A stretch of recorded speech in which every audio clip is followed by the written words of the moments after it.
మాట్లాడతారు. గౌరవనీయులు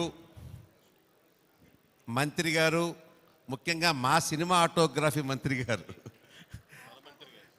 మా మంత్రి గారు, తర్వాత మీ మంత్రి గారు, సినిమా ఇండస్ట్రీకి ఎన్ని కష్టాలు ఎప్పుడు వస్తూనే ఉంటాయి, తీరుతూనే ఉంటాయి, చేస్తూనే ఉంటారు. కానీ కోమటిరెడ్డి వెంకటరెడ్డి గారికి నాకు ఏంటంటే సంబంధం 1999లో నేను ఎమ్మెల్యేగా ఉండగా నాతో పాటుగా ఆయన కూడా హౌస్లో ఉన్నారు. అప్పుడు ఆయన కాంగ్రెస్ పార్టీ, మాది అధికార పార్టీ తెలుగుదేశం. రోజు పోటాడుకుంటూ ఉండేవాళ్ళం ఆ టైంలో. అది ఇప్పటికీ నాకు బాగా గుర్తు. అటువంటి మంచి వ్యక్తి. అప్పుడు ఏంటంటే అండి, ఆ టీ బ్రేక్ అవ్వగానే అందరం సరదాగా మాట్లాడుకుంటూ నుంచునేవాళ్ళం. మరి ఇప్పుడు ఆ కల్చర్ ఉందో లేదైతే నాకు తెలియదు, కానీ అందరం చాలా సరదాగా మాట్లాడుకుంటూ ఒక మనసును ఇప్పుడు పంచుకుంటూ మళ్ళీ హౌస్లోకి వెళ్ళగానే ఎవడు గొడవ వాడిది, ఎవడు రాజకీయం వాడిది, ఎవడు గొడవ వాడిది, ఆ రకంగా ఉండేది. అటువంటి చక్కటి మా మంత్రి గారు ఈ రోజున సినిమాటోగ్రఫీ మంత్రి కావడం నాకు చాలా అదృష్టం. నేను ఫిల్మ్ డెవలప్మెంట్ కార్పొరేషన్ చైర్మన్గా ఆంధ్రప్రదేశ్ చేసినప్పుడు కూడా అప్పుడు కూడా ఈ యొక్క ప్రాబ్లమ్స్ అన్నీ కూడా రావడం కోసం అప్పుడు నుండి మంత్రి గారి దగ్గరికి వెళ్తూ ఉండేవాళ్ళం. ఇవాళ ఆయనకి మంచి అనుభవం ఉంది. చాలా నాలెడ్జ్ ఉన్నటువంటి పర్సను. ఒక రకంగా చెప్పండి, రాజకీయాల్లో ఆయనకంటే నేను చాలా జూనియర్ని. అటువంటి వ్యక్తి, మహా వ్యక్తి ఈరోజు సినిమా ఇండస్ట్రీ ఖచ్చితంగా 3 పువ్వులు 6 కాయలుగా వాళ్ళకున్న ప్రాబ్లమ్స్ అన్నీ కూడా ముఖ్యమంత్రి రేవంత్ రెడ్డి గారి దగ్గర పెట్టి తీరుస్తారని చెప్పి నేను ఖచ్చితంగా ఆశతో ఎదురు చూస్తున్నాను. ఇక మా మురళీమోహన్ గారు, ఆయన నాకు గురువు గారు అంటే ఆయన ఒక రకంగా చెప్పాలంటే మురళీమోహన్ గారి ఊరు చాటపర్రు, మా ఏలూరు పక్కనే. ఏలూరుకి 4 కిలోమీటర్ 5 కిలోమీటర్ దూరం చాటపర్రు. వీరి నాన్నగారు మాధవరావు గారు ఉండేవారు. మా నాన్నగారికి ఆయన చాలా ఫ్రెండ్. మా నాన్నగారి దగ్గరికి వారం వస్తూ ఉండేవారు. మా ఇంట్లో చాలాసార్లు భోజనం చేశారు. ఆయన 101 ఏళ్ళు ఎంతో బతికినట్టున్నారు ఆయన. నాకు తెలిసి మురళీమోహన్ గారు 110 ఏళ్ళు గ్యారంటీగా ఉంటాడు. ఆయన 110 ఏళ్ళు గ్యారంటీగా ఉంటారు. ఇవాళ కూడా ఆయనకి 80 సంవత్సరాలన్నా కూడా ఆయన ఎలాగొండ చూడండి, గ్లామర్గా ఉన్నాడు, మురిచిపోతున్నారు. నిజంగా చెప్పాలంటే ఎంత అదృష్టం అంటే ఆ తండ్రి జీన్స్ ఆయనకు వచ్చినాయి. ఖచ్చితంగా 100 దాటేస్తారు, అందులో డౌటే లేదు.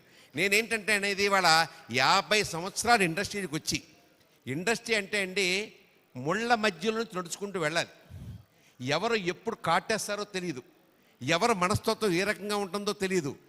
మన మీద ప్రేమతో మాట్లాడుతున్నారా, కోపంతో మాట్లాడుతున్నారా, ఆప్యాయతతో ఉన్నారా, వెనక నుంచి గోతులు తవ్వుతున్నా ఏం తెలుస్తావు.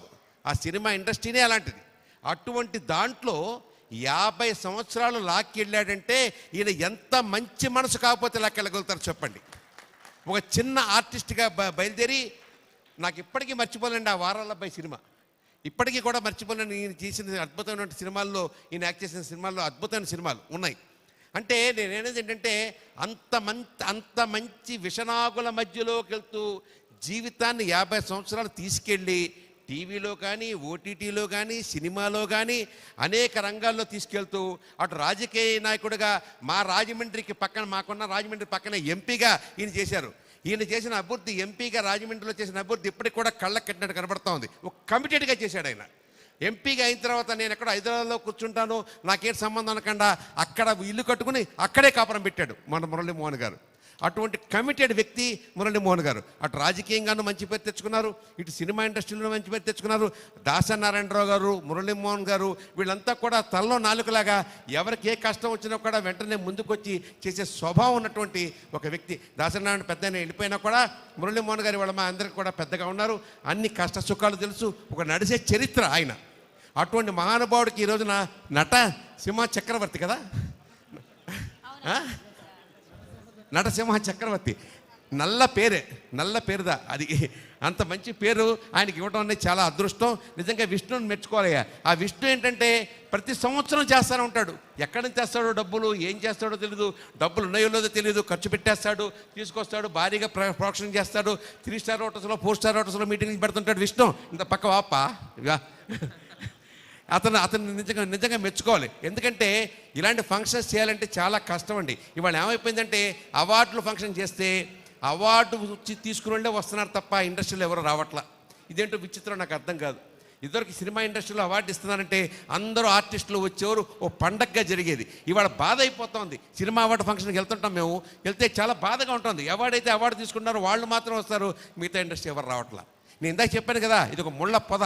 అందులోంచి ఈ రకమైన ఇండస్ట్రీలో ఈ రకంగా రావడంలో మరి విష్ణు గారు ఎంత కష్టపడితే ఈ మాత్రం ఉన్న ఆర్టిస్ట్ ఇక్కడికి వస్తున్నారంటే విష్ణు గారు దీని వెనకాల కఠోర శ్రమని నేను మనస్ఫూర్తిగా విష్ణుని అభినందిస్తూ ఇలాంటి కార్యక్రమం మళ్ళీ చేయబాబు. కానీ ఫైనాన్షియల్గా మాత్రం నువ్వు స్ట్రాంగ్ అవ్వు విష్ణు, ఫైనాన్షియల్గా స్ట్రాంగ్ అవ్వాలని నేను మనస్ఫూర్తిగా నేను కోరుకుంటూ, ఫైనాన్షియల్గా స్ట్రాంగ్ అయ్యి ఖచ్చితంగా ఇలాంటి ఫంక్షన్ చేయవలసిగా నేను కోరుకుంటూ ఖచ్చితంగా అంత. కాబట్టి ఇలాంటి ఫంక్షన్లో మాట్లాడుతున్న అదృష్టం మురళీమోహన్ గారు మా పక్క ఊరు వారు.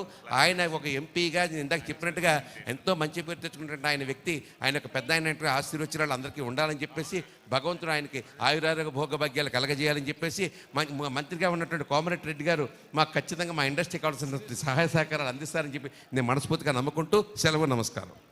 Thank you Ambika.